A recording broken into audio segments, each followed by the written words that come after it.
असाउद्दीन ओवैसी। बहुत बहुत शुक्रिया सर। स्पीकर सर, मैं ये वक्फ तरमीमी बिल की मुखालिफत में खड़ा हुआ हूं। किसी एक शायर ने बड़ा अच्छा कहा था, जब भी ज़मीर और ज़र्फ का सौदा हो दोस्तों, जब भी ज़मीर और ज़र्फ का सौदा हो दोस्तों, कायम रहो हुसैन के इनकार की तरह। सर, ये वक्फ तरमीमी बिल भारत के गयूर मुसलमानों के ईमान पर, इबादत पर एक हमला है। नरेंद्र मोदी की हुकूमत ने इस मुल्क की सबसे बड़ी अक़लियत के खिलाफ एक ऐलान जंग कर दिया, और ये जंग ना सिर्फ मेरे जिस्म पर है, बल्कि मेरी आज़ादी पर, मेरी समाजी और माशी मार्जिनलाइजेशन पर है, मेरी शहरियत पर है, मेरे मदरसे, मस्जिदों, खानखाहों और दरगाहों को निशाना बनाया जा रहा है। और ये हुकूमत सच्चाई को नहीं बयान कर रही है कि ये तरमीमी बिल से मुसलमानों का तहफ़्फ़ुज़, तरक्की और गुर्बत का खात्मा होगा। ये सरासर झूठ है। सर, अगर आप आइन के आर्टिकल 14 को देखेंगे तो उसमें लिखा हुआ है इक्वल प्रोटेक्शन। अब आप देख लीजिए सर के हिंदू, सिख और जैन को और बौद्ध को उनके एंडोमेंट में तहफ़्फ़ुज़ मिलेगा, क्योंकि उनका एंडोमेंट बाय यूजर बरकरार है और उनका एडमिनिस्ट्रेशन उनके हाथ में होगा। गैर हिंदू या गैर उनके मजहब का आदमी दान भी दे सकता है उनके लिए, और एंडोमेंट बोर्ड का तहफ़्फ़ुज़ भी मिलेगा, क्योंकि उसके ऊपर ओवरराइडिंग क्लॉज अप्लाई नहीं होगा, लिमिटेशन का कानून उस पर अप्लाई नहीं होगा। उसके बरक्स ऑपोजिट आप देख लीजिए, मुस्लिम वक्फ को वक्फ बाय यूजर निकाल दिया गया। एक मुस्लिम वक्फ की जायदाद पर कब्जा होगा, लिमिटेशन लगेगा, तो जो एनक्रोचर है, जो खाबिज है, वो रातों रात मालिक बन जाएगा और एक गैर मुस्लिम वक्फ बोर्ड को एडमिनिस्टर करेगा। ये आर्टिकल 14 के इक्वल प्रोटेक्शन का वायलेशन। अब आर्टिकल 14 में सर इक्वालिटी बिफोर लॉ भी है, और उसका कैसा वायलेशन हो रहा है कि कोई आर्बिट्री स्टेप नहीं ले सकता और कोई भी ऑफिशियल किसी भी तरीके से गलत आर्बिट्री फैसला नहीं लेगा। यहां पर आप एक डेजिग्नेटेड ऑफिसर को रखकर वो फैसला लेगा कि ये जायदाद वक्फ की है, गवर्नमेंट की है। क्या ये प्रिंसिपल्स ऑफ नेशनल के खिलाफ नहीं है, जिसका तकर्रुर एग्जीक्यूटिव करती है? ये हमारे theory of separation of powers, Bharat के आइन का बेसिक स्ट्रक्चर का हिस्सा है। क्या इसका वायलेशन नहीं है?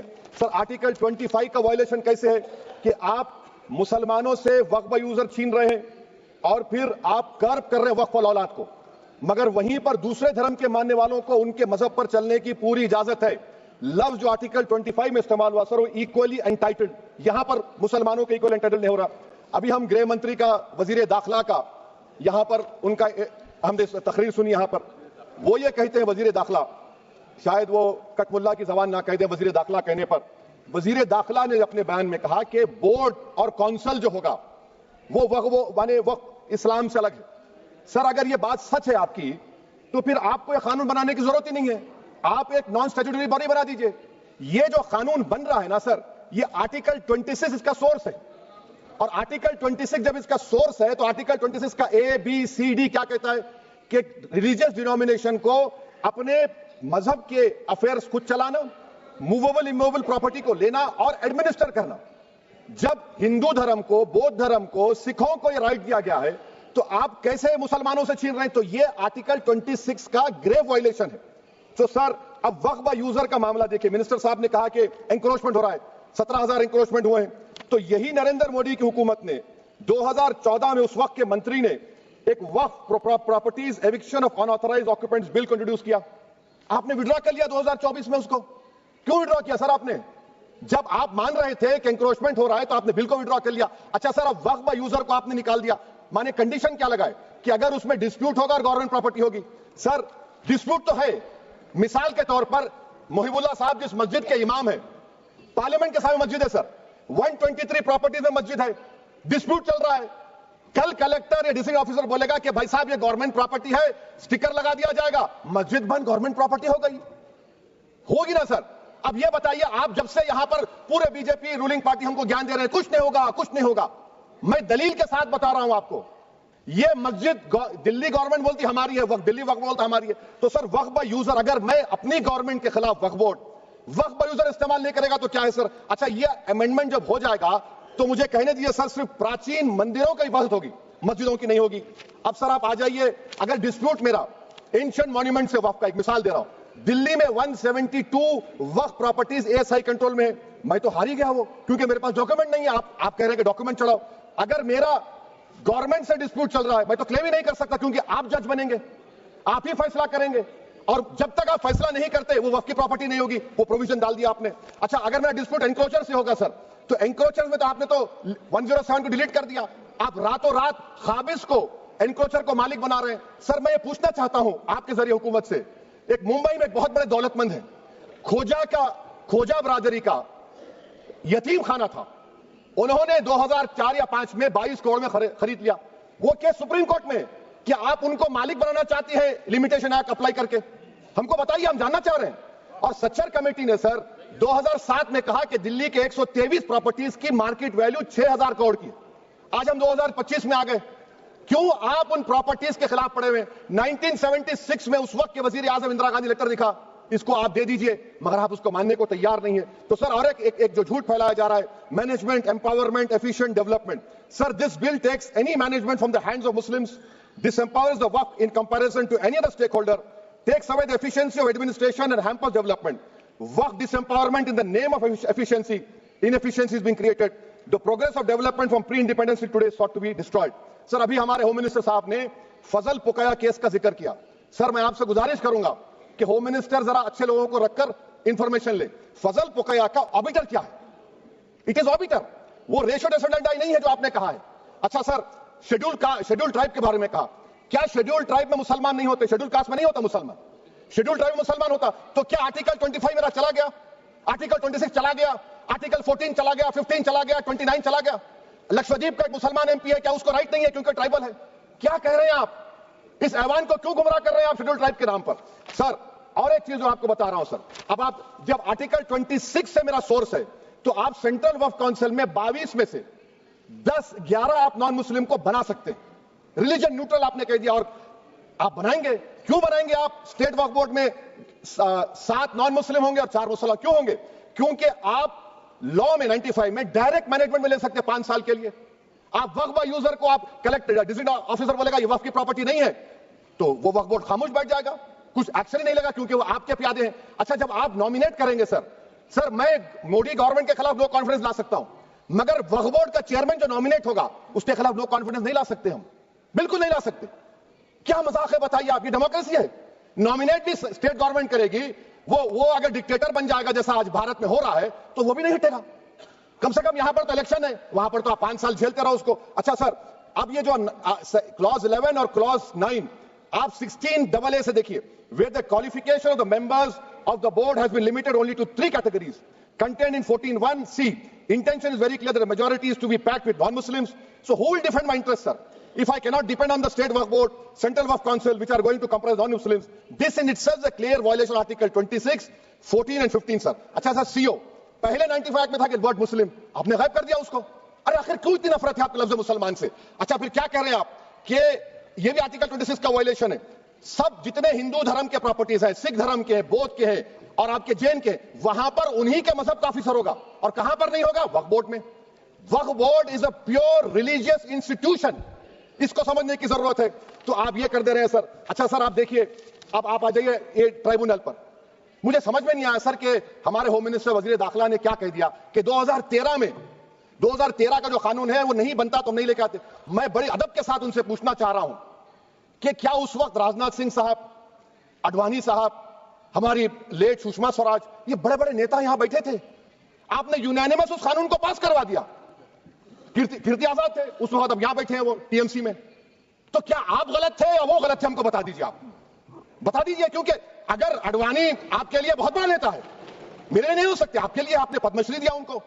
मोहतरमा सुषमा स्वराज की जबरदस्त तकारीर का मैं कायल हूं, वो बैठकर उस 2013 को यूनानिमस पास कर दिए। मुझे कंफ्यूजन है कि क्या अमित शाह, नरेंद्र मोदी बड़े हैं या अडवाणी बड़े हैं? आपके लिए आप तय कर लीजिए। अच्छा सर, आपके tribunal sir, railway Clements tribunal, NGT tribunal, income tax, वैसे 14-15 ट्राइब्यूनल, हिंदू एंडोमेंट का ट्राइब्यूनल, सबका अपील नहीं होती, रिव्यू होता है। गृह मंत्री सरकार कह रही है कि नहीं रोक दिए, रोक लगा, कैसे रोक लगाते हैं? रिव्यू और अपील में तो फर्क होता है ना सर। आप ही कह रहे हैं कि पूरे कोर्ट्स में बैकलॉग है और आप अपील कर रहे हैं। अच्छा सर, रिटायर्ड डिस्ट्रिक्ट जज 95 में सिटिंग डिस्ट्रिक्ट जज था, जो एडमिनिस्ट्रेटिव कंट्रोल था सीजीआई साहब, उसको निकाल दिए। अच्छा सर, अब आप अभी हमारे मंत्री साहब ने कहा trust, sir Shri Sai Baba trust 2004, वो ये कहता है जो ऑफिसर उसमें काम करता है उसको साई बाबा का डिवोटी होने चाहिए और उसको डिक्लेरेशन लिख के देना पड़ेगा। यहां पर हो रहा तो यहां पर क्यों नहीं हो रहा? अच्छा सर, आप फिर देख लीजिए, ये आपका हो गया सर। अब अमित शाह साहब ने सेक्शन 2A के बारे में कहा और उन्होंने इस बात का इकरार कर लिया कि दाऊदी बोहरा के लिए ये बनाया गया है। मगर मैं आपके जरिए से गवर्नमेंट से पूछना चाह रहा हूं, आपने तो उस प्रोवाइजो में दाऊदी बोहरा का नाम ही नहीं लिखा, आपने उनको भी थैंक यू कर दिया, उनका नाम क्यों नहीं लिखा आपने?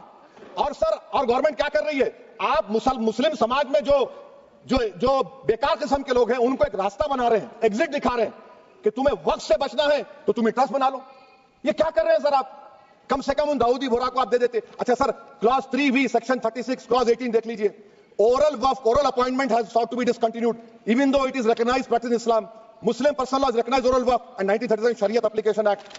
सर, आप क्लॉज 39 पर आ जाइए, 5 साल के लिए मुसलमान।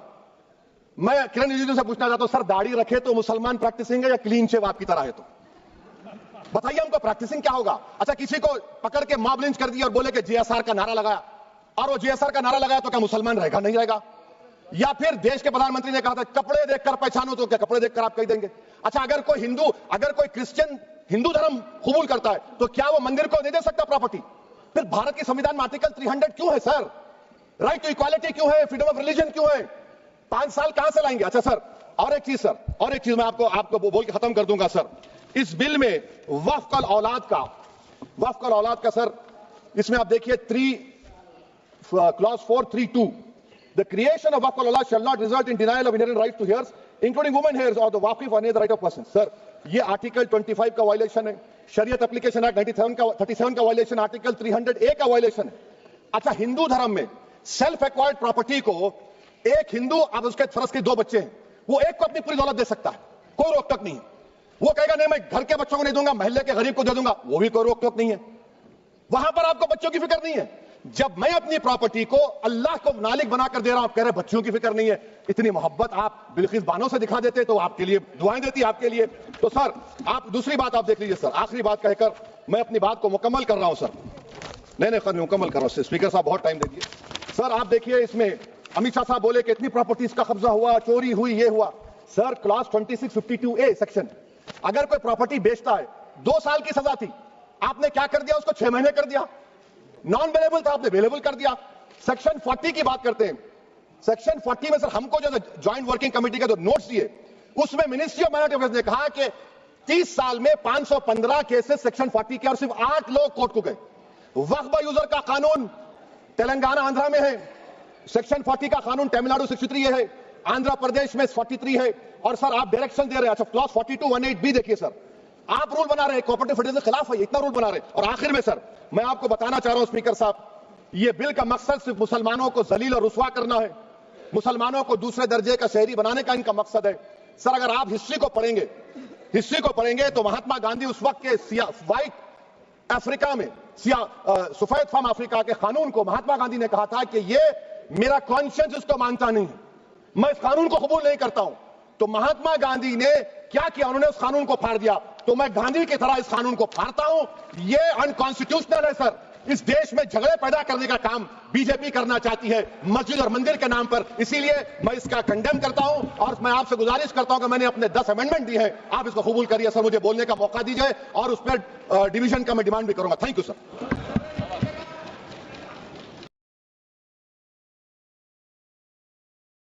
बहुत धन्यवाद। माननीय सदस्य श्री अखिलेश यादव जी।